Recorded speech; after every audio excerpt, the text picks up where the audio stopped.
பொறக்கும் நாளை விடியும் நல்ல வேளை பொங்கப்பாலு வெள்ளம் போல பாயலாம்.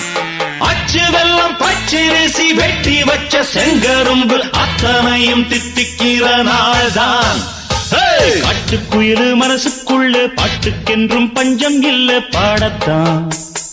தவிலை தட்டு துள்ளிக்கிட்டு கவலை விட்டு கச்சை கட்டு ஆடத்தான். எல்லோரும் மொத்தத்திலே சந்தோஷ